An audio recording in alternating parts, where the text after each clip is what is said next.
এখানে আজকে সকালবেলা অ্যারাউন্ড 35 to 40 স্টুডেন্টসরা এখানে বসেছিলেন, তো ওদেরকে প্রিভেন্টিভ ডিটেনশনে নেওয়া হয়েছে। কেন কি ওরা রাস্তা অবরোধ করছিল, তাই এদেরকে প্রিভেন্টিভ ডিটেনশনে নেওয়া হয়েছে। কী জন্যে ওরা অবরোধ করছিল?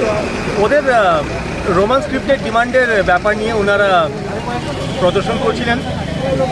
থ্রু অফ দ্য স্টেট এটা চলছে, অনেক মাল্টিপল লোকেশনে এখানে হচ্ছিল। তো আজকে ওরা এখানে প্রদর্শন করার সময় রাস্তা অবরোধ করেছে, হুইচ ওয়াজ ইলিগাল, তো ওদেরকে ডিটেনশনে নেওয়া হয়েছে। ওরা কোন অর্গানাইজেশন স্যার?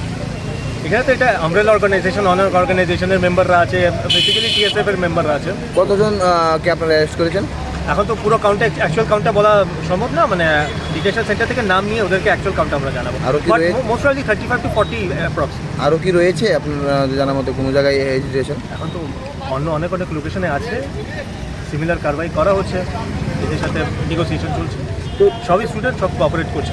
টিএসএফ যেহেতু আপনি নাম নিয়েছেন, ওরা আজকে স্ট্রাইক ডেকেছিল। জি। তো আপনার যে অ্যারেস্ট করেছেন, এটা আপনার রাস্তা অবরোধের ইয়েতে অভিযোগে বা ইয়েতে, তো ওরা যে স্ট্রাইক করেছে আপনারা কি জানেন? ডিটেইন করা হয়েছে, হ্যাঁ, ওদেরকে প্রিভেন্টিভ ডিটেনশনে নেওয়া হয়েছে। না স্ট্রাইক ডেকেছিল তারা, আপনারা কি জানেন? নলেজে আছে? স্ট্রাইক ডাকা হয়েছে গতকালকে, আমরা একটা খবর পেয়েছি। তারপরে এই জন্য আমাদের এখানে পর্যাপ্ত মাত্রা সিকিউরিটি অ্যারেঞ্জমেন্ট ছিল, যাতে ওদেরও আর পাবলিক কমিউনিটিদেরও কোনো ইনকনভিনিয়েন্স না হয়, এটার জন্য এই অ্যারেঞ্জমেন্ট নেওয়া হয়েছে। ওরা আজকে রাস্তা অবরোধ করেছে, সাবসিকুয়েন্টলি ওদেরকে এখন প্রিভেন্টিভ ডিটেনশনে নেওয়া হয়েছে। আচ্ছা, এই খবর যে ওরা সরকারের বিরুদ্ধে বা সরকারের যে এদের ডিমান্ড আছে, যে রোমান স্ক্রিপ্টের ডিমান্ড আছে, এটা ওনারা আমাদেরকে এখানে এক্সপ্রেস করেছেন। এটা আমরা থ্রু হায়ার অথরিটি এটা আমরা ডিমান্ডটা প্লেস করি। Thank you sir. আচ্ছা।